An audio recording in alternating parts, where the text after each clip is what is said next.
Get this figure and more at the Big Bad Toy Store, links in the description. Hey, but it was Jobby, and today we're taking a look at the Digivolving Spirits number 4, Angewomon. And this figure can transform into Tailmon, but we'll get to that later. So have you guys heard of this whole concept that number 4 is death? Usually? In Japan, the way you say number 4 is literally how you say the word death, as in Shinigami. That's a little reference for all you weeaboos that are watching. I'm pretty sure that's everyone. As a result of that, the number 4 has a similar connotation to the number 13 in American culture. With that in mind, I have to wonder, is number 4 in the Digivolving Spirits line going to kill my interest? I mean, so far, according to all the other Digivolving Spirits figures that I've reviewed, which you can check out, links in the description, I've been enjoying this line so far. But what if my love for this toy line is just plastic?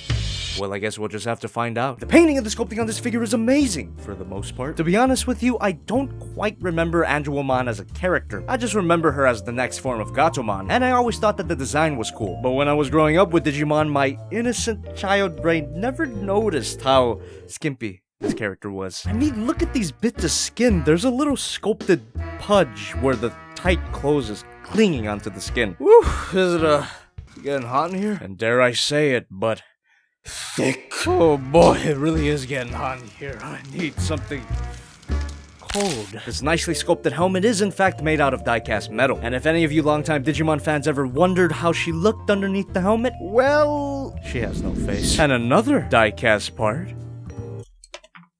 I really shouldn't have done that. In between the lack of eyeballs and this, I can properly confirm that, yep, my boner's gone. And speaking of things that make me flaccid, I was already expecting some kibble from the Digivolving Spirits line. That's just how these things go. And I find it really funny that there's actually some wing detail on these shell parts. It's a kind of pathetic attempt to justify this mess. It almost reminds me of how there was detail on War Greymon's back kibble to justify that. If I could look this back in the eyes and still give it a double kiss, I could let this cat face pass. But why won't the kibble at least stay plugged in? Yes, the kibble is designed to be removable, but it is too removable. And when you're handling the figure, it gets really annoying really fast. However, it is possible to fix this problem with just a little bit of super glue. You apply just the tiniest bit with a toothpick and cover up that peg, let that dry for at least a day, and that should thicken up this peg, resulting in a tighter fit. It's not perfect, but it's way better than the alternative. If any of you guys have any other ideas for fixes, leave them down in the comments, please. Despite that issue, I really think that the kibble being removable is a great feature. Not only does it get it out of the way, but it also reveals more detail that we would otherwise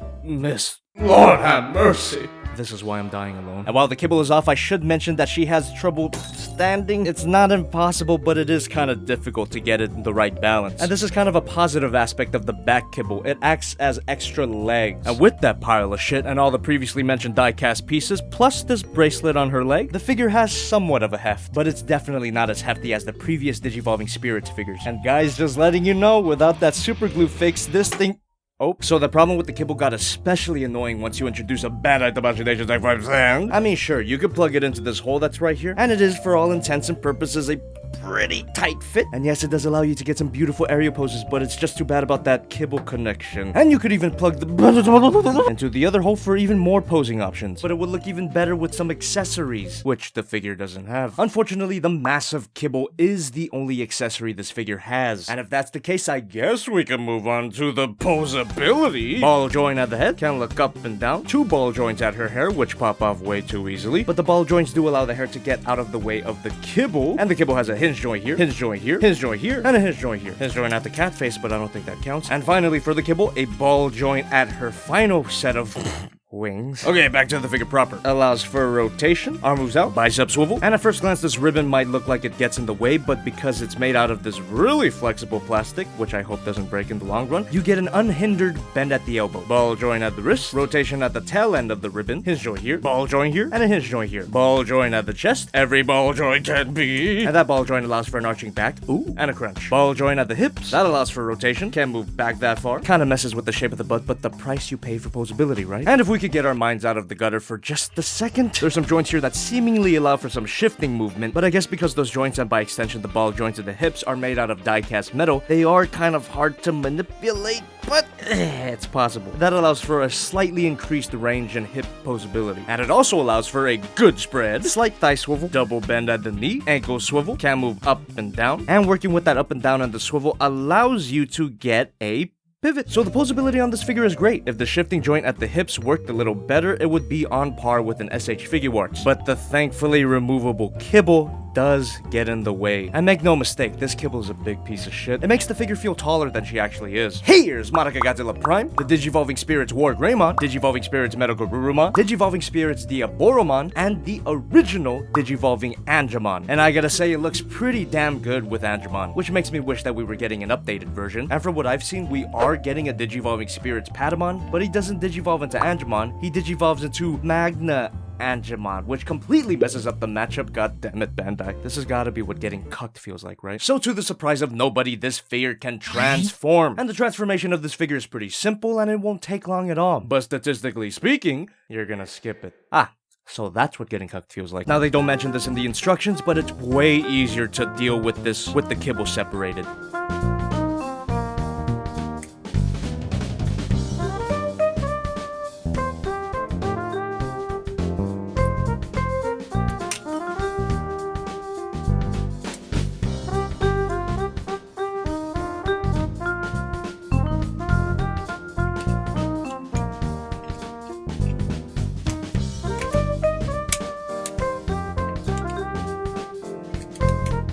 And here we have Gatomon, aka Tailmon if you're from an inferior country. And she looks almost amazing from the front, but turn her even slightly at an angle and she looks like she just got stung by bees. Really? Some people get off to this? To be fair to all the furry degenerates, the animation model looked a little bit...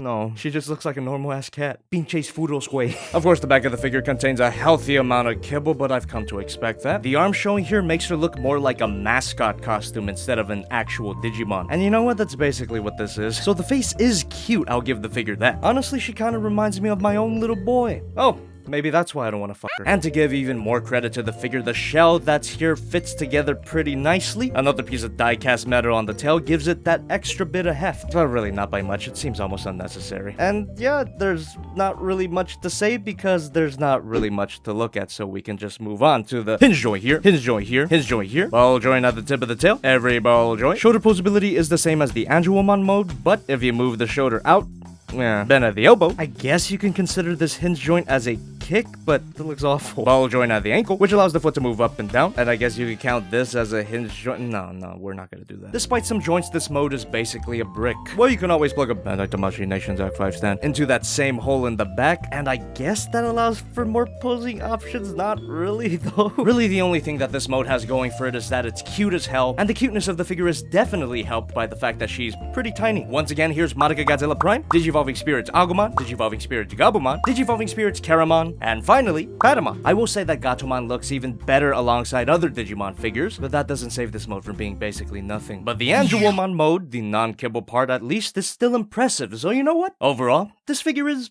good.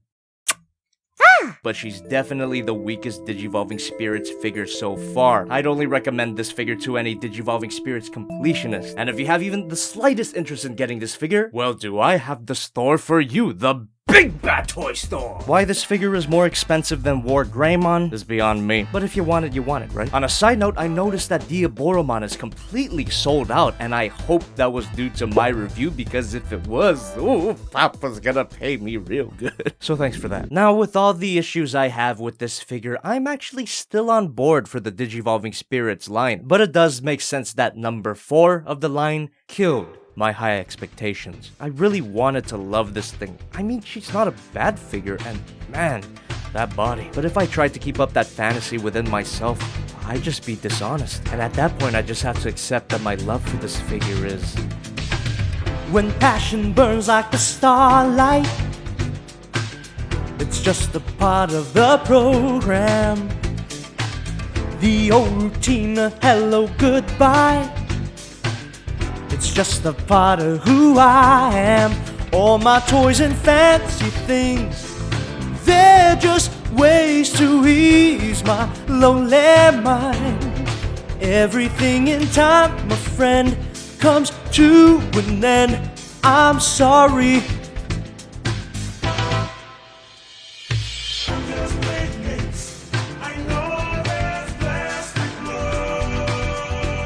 I know it's plastic love. For the next review, I'll have to also question my love for Pacific Rim.